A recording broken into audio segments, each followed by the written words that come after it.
everybody. How you doing? Well, that's good. Welcome to the PHLY Flyers Pregame Show presented by Coors Light. Visit CoorsLight.com/PHLY Hockey to get Coors Light delivered or to find a store near you. My name is Bill Matz. I'm your director of fun and games for the, 3:30. That's evening. Joining me today, it is Philadelphia's #1 hockey beat writer, Charlie O'Connor, and Broad Street Hockey's own Kelly Hinkle.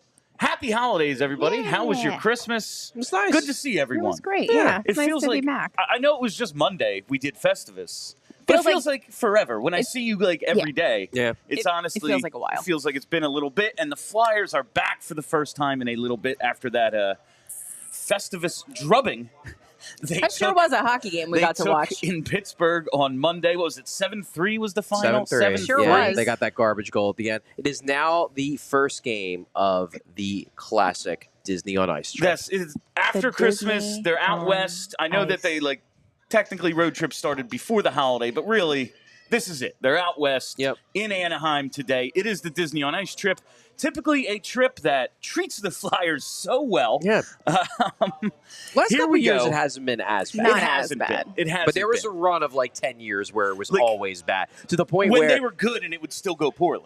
well, there were points where, unironically, people were pushing Flyers ownership to stop the Disney on Ice trip because it was always going poorly for the Flyers. You know what we should do at the Wells Fargo Center? Stop hosting Disney on Ice because it's bad for the hockey team. That was when you had the discourse of Ed Snyder wouldn't let this keep happening. Ed Snyder would have killed the Disney on Ice trip and was hurting the Flyers. Ed Snyder likes money, so I don't think he would have. I bet Spectacor's sitting there like, these 41 home games are really paying the bills for keeping this ice cold. Like, we never make the playoffs anymore. But here we are, and we are live at Heroes Bar and Grill in Glen Mills for our show today. Going to be a great time. Watch party. People already turning out. Let's take a look at this lineup. Yeah, so before we get started, I want to talk about the real reason why this game is a grudge match. Yo. This is against the team that has stolen the color orange. Yeah. Honestly, screw that team. That's not your color. It's not your color. No, I always like teal and purple are your colors. Yeah. I actually heard it was every Friday on Marek's new podcast. He has Brian Burke on. Okay. And Brian Burke actually is one of the people. He hated the eggplant and teal or whatever the hell their colors were. Right. The Mighty Ducks colors. Yeah, the Mighty Ducks colors. Hated it to the point that he is behind the change of color. Really? He pushed ownership to change the colors while he was there. So we're blaming it on Brian Burke. So Brian Burke is our enemy. Yeah. And I didn't know. While he was there, it was more like they had the black and they started to introduce the gold more. Right. It wasn't the blatant thievery that we've seen now. They did move to the heavy on the black by the time that they won the cup with Pronger and Niedermeyer. You're right. This is one of those organizations that had a perfect logo and color Nobody scheme. has those colors. Perfect. Not wrong. And they completely ruined it. Because of Brian Burke, apparently. Because of Brian Burke. Who knew? Just for, because everything really, I only care about how it affects me. Naturally. I always put, writing the description, you don't want to put Flyers a million times. You're a writer. You understand. You don't want to just repeat yourself. I do.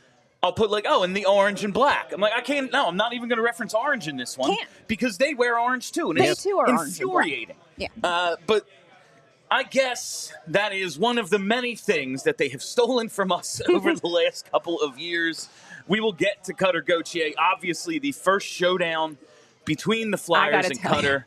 I'm so hype about this. It's a sickness. I'm getting myself in trouble. Kelly has got some thoughts. I saw his stupid comments, and now I'm just too worked up about a mid-December, late December game against a Western Conference. I should not care as much as I care about this game, but I am. It does add some juice. Beside myself. Some juice to an otherwise underwhelming, you think you are? unimportant hockey game. It adds some juice.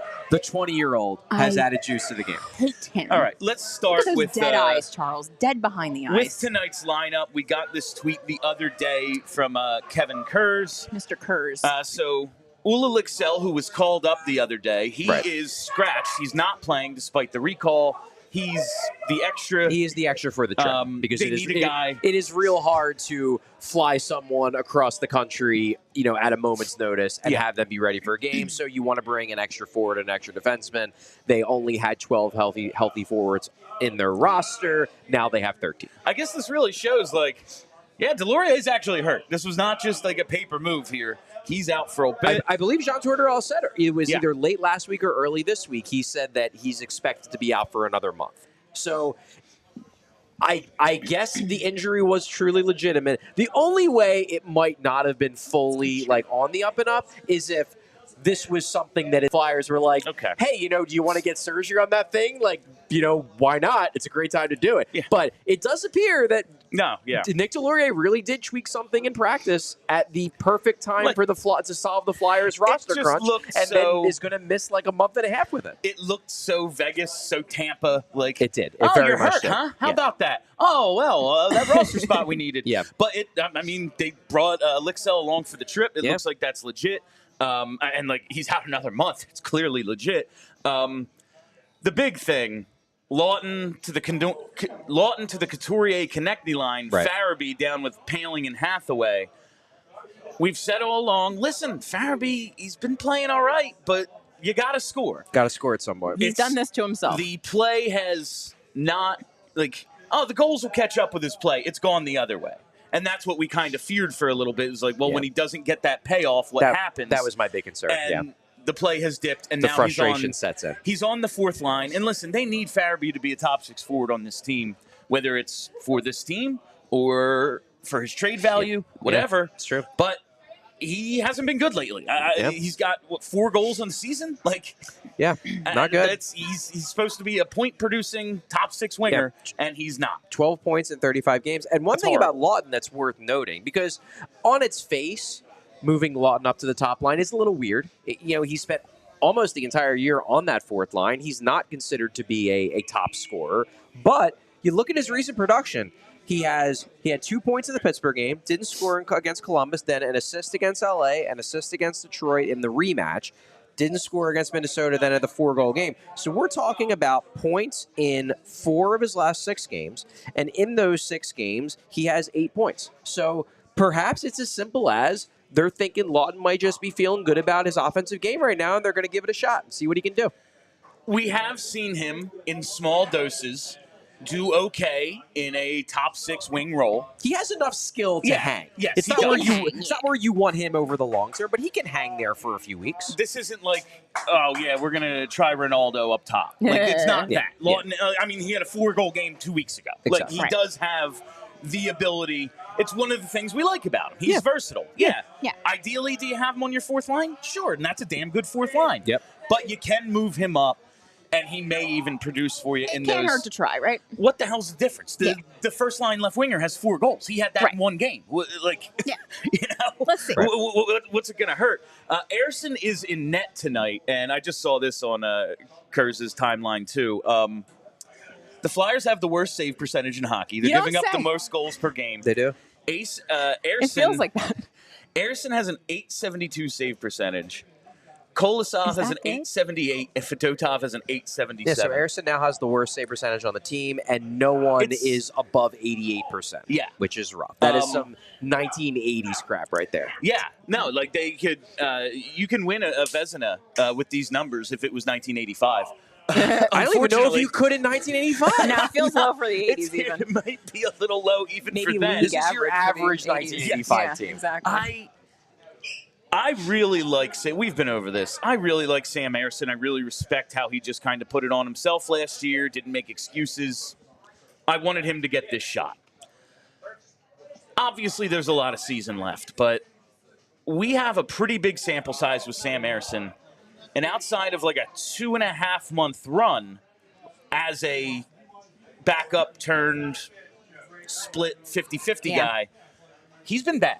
So he's been actively bad for a lot of this stretch. I think that is an overstatement. I think it's an I don't think it's an overstatement to criticize him for this year. I think it's an overstatement for you to say that aside from a 2-month run, that's the only time he's been good in the NHL. I think that is an overstatement. He was good for a lot of his initial year, the year before last year. 10 games. Yeah, and he was impressive in a lot of those games. And then I would say that there were other months last year. He was bad at the end of the year. And he was bad at the very, very beginning of the year. Those first maybe 3-4 games. I think he was very good in November, December, and into January. Then I think from January through February, he was fine. And I think the wheels fell off in March. So I do think you are being a little too critical by saying it's just 2 mere months when he was good and he stunk the rest of the time. You know what it reminds me of? Remember back in the old days when we used to spend a lot of time convincing ourselves Ivan Provorov was good because he was good that one time?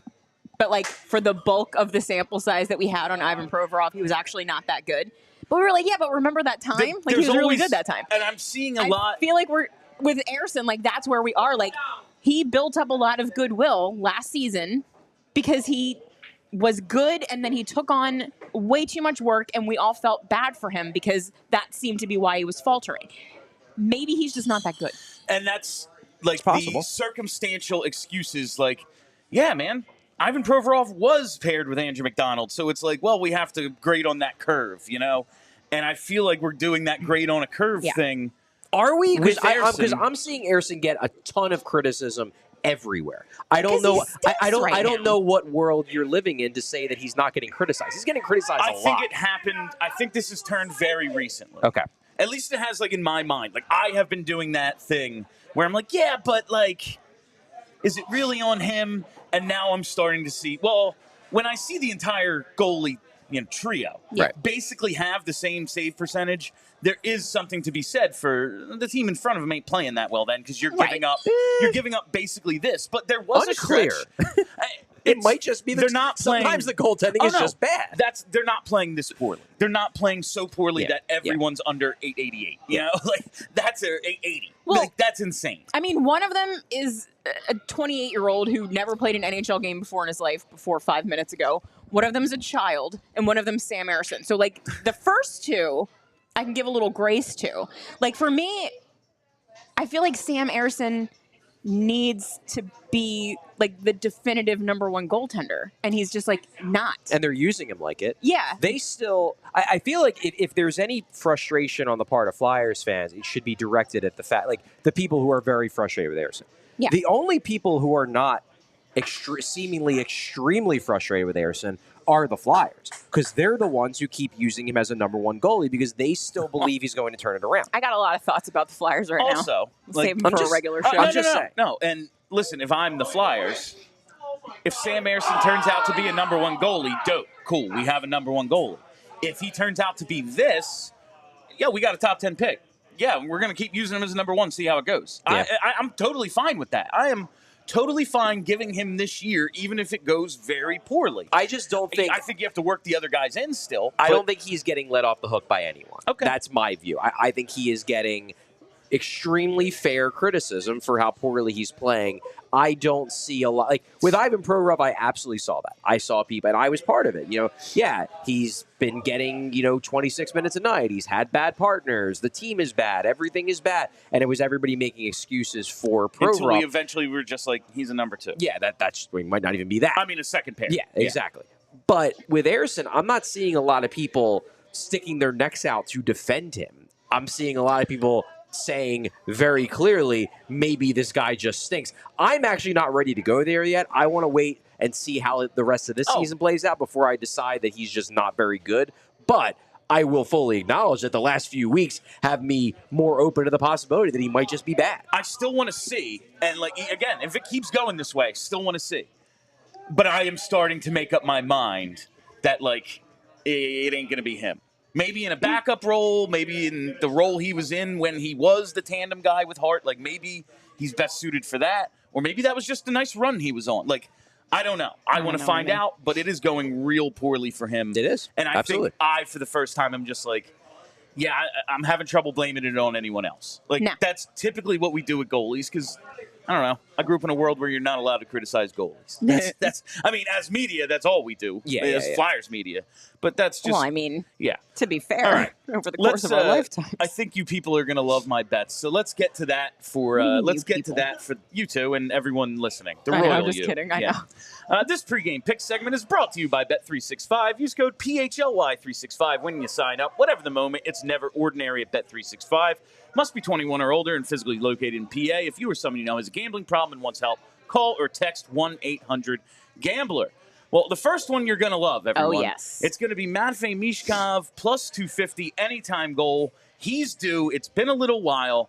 Yes. This is, by all accounts, the game I want him to step up in the most until, of course, we go in what's Saturday, January 11th, right, Brian? Yes. Mm-hmm. Yeah, the Sweet Takeover. I think there's still a couple tickets available. Tickets left. Check Buy that out. them. Yeah. It would be real cool for us to say it's sold out. Yeah. It's very close to being sold out. Give us that satisfaction. This is, until then, the game I want to see Michkov step up in the most. It is him against the guy who was supposed to be his line mate.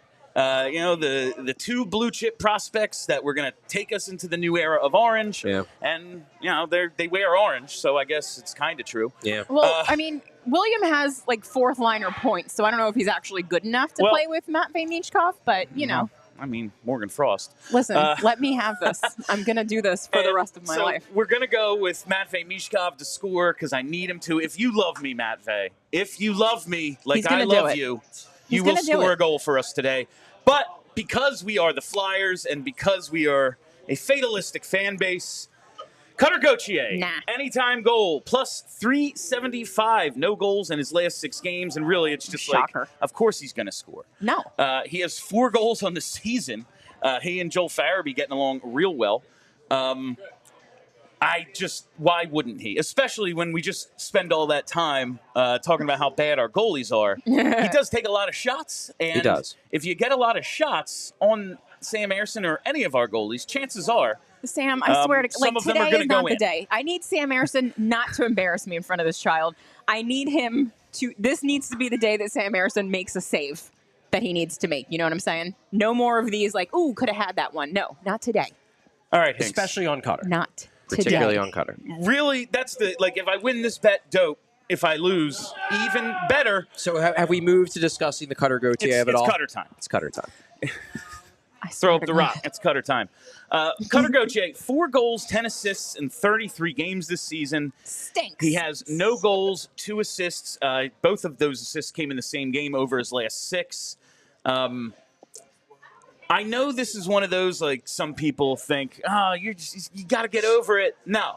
Because this is what sports are about. You're not going to get over it. No, I do. You do have to get over your ex at some point because that's your life. That's your real life. This is sports where we get to live out our fantasies and be our worst selves. No. And that's me with Cutter Gauthier. I will never get over this. This is J.D. Drew. Okay. If he has a brother in the league, I'm going to boo his freaking brother too. That's how I feel. That is cruel, but I respect the level of spite. I do. I'm always going to hate him. I'm always going to hold it against him, and I'm also always going to keep an eye on him, and when he does well, I'm going to be mad at Danny. Here's the thing.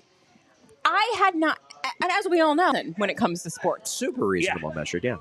I had not thought of William Gauthier for months. I hadn't thought of him at all. And then he comes on my television. Bro, you broke up with me. What are you mad about? Why are you holding a grudge? You didn't want to be here. You left. So, why are you circling this game? Why are you talking about what happened? What happened was you didn't want to play here, so you left. We're all looking for the guy who did this. Exactly. So, what are you exactly mad about, William Gauthier, that you need to be on my television talking about circling games and wanting to step up and all this? No. I need him to be humbled today by the lowly Philadelphia Flyers. I know I'm asking a lot of the Flyers in this situation, but I need them to make this kid understand. Maybe you should have wanted to play here, you little SHIT. Okay, so a couple things. Number one, based on everything we've heard about Cutter Gauthier, I do not think anything is going to humble Cutter Gauthier. Something will humble him, Charlie. I think even if he finished this game with a -5, he would not come away humbled. He just seems like a very self-assured 20-year-old. Second reason, if you're asking why he's circling it, number one, I guess we don't know. sucks. Like, we don't know why he changed his mind. Now, we've had theories. We've talked it through. We've litigated this to death. It is, I guess, theoretically possible that the Flyers did something objectively bad to him that he has been stewing over for the past year and a half. More likely, though, I think the reason why he has circled this game is because he is still mad about how the Flyers presented the trade after the trade. Definitely. Because you had Jonesy and Briere and even Dan friggin' Hilferty going on podcasts and radio shows and television basically saying, this guy is too full of himself, and if you don't want to be a Flyer, we don't want you. Yeah. We have no idea why he blew us off, but that speaks to the level of his character. I can understand why Gauthier would take that as the Flyers could have maybe handled it a little bit more charitable to him and been a little bit more classy. No. However, I completely understand why the Flyers did what they did, and I wrote an article afterwards basically praising them It for was it very smart. by saying that it was extremely good PR. Yeah. That had they not done that, fans were looking for someone to blame. Yes. And if they had not pointed the fans' ire in the direction of Cutter, the fans' ire would have been pointed in the direction of the Flyers. And I think Keith Jones specifically understood that, and that's why they went with the full court, it's Cutter's fault thing. And in fairness, even if you disagree, even if you disagree with the way the Flyers handled, and I think most Flyers fans do not. I think most Flyers fans have agreed that this is Cutter's fault. Cutter could have changed the narrative had he just revealed why. Yeah. What happened, bud? And he never did. And if you never reveal why, that allows everyone to latch onto the only narrative that's out there. And the only narrative that was out there was the Flyers' preferred narrative. If he wanted to change the narrative, he could have just revealed the truth. When you don't reveal the truth, everyone just assumes that, well, your reason must have been bad. Exactly. Does this seem like a kid who wouldn't tell us if the Flyers did him actually dirty? I feel like he would say it. Like if he insulted his parents, if like Danny insulted his parents. Right. If they were like, no, something. actually, you suck. You have to spend 5 years in the AHL. Like, I feel like he would say that out loud because he's, You would think that if you're taking heat I'm trying from not to say bad words. everyone in the hockey community and you have a legitimate reason that would have gotten people on your side, you would say think it. that you would tell everyone. Yeah. And the fact that he Exactly. didn't tell anyone, it does. The reason is you're a jerk. I don't know for sure, but it does hint that the reason isn't actually that good, or at least the general public would not think the reason is that good. Honestly believe at this point the reason is he's one of these kids who's gonna just wanted to be a free agent. Like, he was never Well, going him to stop. and his homie. I feel like the two of them together they were just, had this plan the whole time. Like, they weren't gonna, Rucker McGrady. Yeah, they were like, we're going to get exactly what we want. They were never going to go where they were drafted because you don't tell them where to go. Right. Maybe. Like, that's honestly, and listen, we just heard recently, got it reaffirmed. Like, I think it was on 32 Thoughts. Michkov did the same thing. Michkov basically orchestrated it that he would go to the Flyers by either outright telling teams or at least hinting that he didn't want to go wherever until he got to Philly, Philly at 7. You're right. But I disagree with the implication that it's a double standard on the part of Flyers fans to love Michkov and hate Gauthier because of I don't care if I'm a hypocrite. No. Well, but my point is, I don't even think it's hypocrisy because there's a key difference between the two situations. Michkov let the teams know before he got drafted. Yes. Gauthier, Like a man. if Gauthier never wanted to be a Flyer, if he always just wanted to pick his spot, he could have told teams before the draft. What he wanted was to be drafted as highly as possible. He wanted to be a top 5 pick, have that on his resume. He wanted to be able to say that I got drafted in the top 5. I got drafted super high. If he always had the intention of picking his spot, he could have just told teams that and then got taken with the 25th overall pick by the team he wanted to go to. No integrity in this child. I'm just saying. At least Michkov was upfront about the fact that I want to go to certain spots. Like Eric Lindros, like that's what you do. Don't waste your pick. Exactly. Yeah, I just hate him. I don't. Honestly, I don't he even. is making it so easy. Like if he seemed like a nice kid, if he wasn't always making these stupid comments like before that game, and we're gonna go out there and before the gold medal game last year, yeah. And then what happened? You did nothing and you lost. lost. It wasn't the gold medal game; it was the national championship. National title game. The college You hockey did national nothing and you championship game. lost. Like his attitude and the way he presents himself make it very easy for people like us to just continue to hate him. Yeah. He's clearly got an ego. He's got an attitude. Yeah. And the thing is that if he's playing for your team, you're going to love it because he does have that attitude. He's not boring. I'll say that. Like, he has that attitude. I would like him if he scored more goals if I were a Ducks fan. Fair. Right. But Yeah. he also, if you are someone who doesn't like him, he gives you a lot of reason not to like him. We have a couple super chats. I want to All get right. to those, but first, in a couple of years, are we really going to regret losing this guy? Like, right now, based on his trajectory and based on Jamie Drysdale's trajectory, how bad do you think we are going to miss him? I mean, regret. The way you're posing it makes it seem like the Flyers could have done something to keep him, and I really don't think that we could have. I don't know. I still think he's going to be a legitimately I'm sure he'll be very fine. good NHL player. I think that he's having a normal rookie year, Yeah. which is, you go through your ups and downs, you have your struggles. He's still shooting the puck a ton, and that tells me that maybe as he gets the hang of beating NHL goalies, he's going to score a lot of goals. The one reason, though, that while I think that there is probably going to be a world where Gauthier is a very good NHL player, and Flyers fans, when they see him get a hat trick, are going to be like, oh, what could have been? The one thing that probably stops it from being something that people will ruminate over is the fact that he does not appear to be an NHL center. The fact that he is a winger, and Anaheim traded for him to make him a winger. Everyone knows what the Flyers need the most is a 1C. When Gauthier had the possibility of being that, he was seemingly much more integral to the future plan. Look, he could be a great first-line left winger, and I think there's a good chance he might end up becoming that. But the problem would still be in Philadelphia, even with Gauthier. They need a center, and it doesn't seem like Gauthier is going to develop into the kind of guy that would have solved that problem anyway. And I think we would be, right now, very frustrated with his... people will be livid with him right now. His JVR-like tendencies. Yes. Because it's a lot of what I saw at World Juniors. He's got the 10 assists, even though only 4 goals this year. And I think we saw that a lot at World Juniors, where the points, were the points. And look, the team he was on, that Team USA, was freaking stacked. But it's a lot of, being on the perimeter. Sort of. Yeah. Because I'm so good, I can hang out here. And that worked in college, because you were. Not anymore, I buddy. think he'll grow into it, but I think if he were here, he'll probably turn out to be real good. But right now, we'd be like, this guy ain't it. Okay. This was the top 5 pick. Okay, I got a question for both you guys. Uh-oh. All right. Let's assume a world where Cutter Gauthier does not force his way out, and he is a rookie this season for the Philadelphia Flyers. I'm going to set the over-under at 5.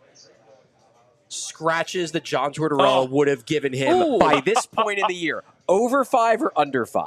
Let's go 4.5, because then you actually have to make a decision. 4.5. I'm going to go over. You're going to go over 4.5. I feel like I could see him being scratched 5 games. I mean, Michkov got scratched twice. Exactly. And he's clearly really much good more ready to make an impact. And has a very great attitude and never does anything wrong. So I feel like John Tortorella would hate him. They really hate their coach out there. And I don't know, there's a different mandate there. I'm going to go under, but it's probably 4. Okay. I'm going to say under. George would hate him. Right at that but line. It's maybe on this road trip it goes over. If you're going to have, I feel like if you're going to have that attitude with these numbers under John Tortorella, he's not going to abide that nonsense for very long. All right, let's hit those super chats. Super chat time. All right, this first run from VO Noob. Let's effing go. Michkov better than Cutter. I mean, that's very apparent. Obviously. It's hard for me to envision a world where I can envision a world where Gauthier becomes a very good NHL player. I do not think he has the upside of in the Michkov. Calder conversation. I think he has a chance to be like Thomas Vanek, and Cutter has a chance to be, Nikita Kucherov. Right. There's a little bit of a difference. Different ceilings here. Or Mish has that chance if I screwed that up. All right, next super chat. We know what you meant. From Gary B. Cutter G. Middle finger. Middle finger to Cutter G. Let's Cutter go Flyers. G. Let's go Flyers. Absolutely, it's that kind of day. I think a lot of fans share your sentiments, Gary B.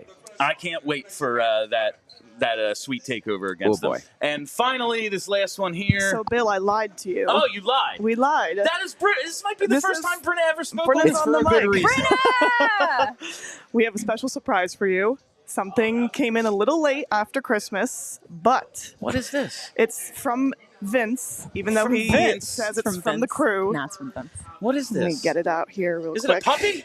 Hold on. It's not a puppy. Ah, that would be so Hold cool. on. If we just We pulled need the you dog to- out of here. Need you to open this. Oh my god. Oh my You god. gotta grab this. Yes. There you This go. is unbelievable. Oh. How's this unzip? Ladies I and believe it gentlemen, unzips. it's on this end here. It's on that end, This is yes. so heavy.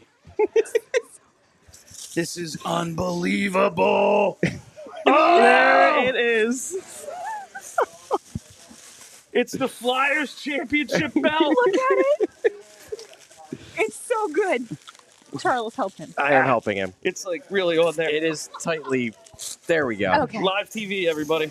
Oh my God. Look at it. We have it.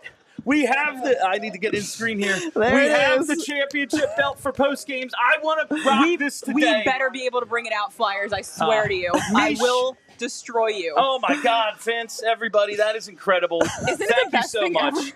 This Happy holidays, Merry Christmas. Merry Yes, happy Christmas, holidays, William everyone. Matz.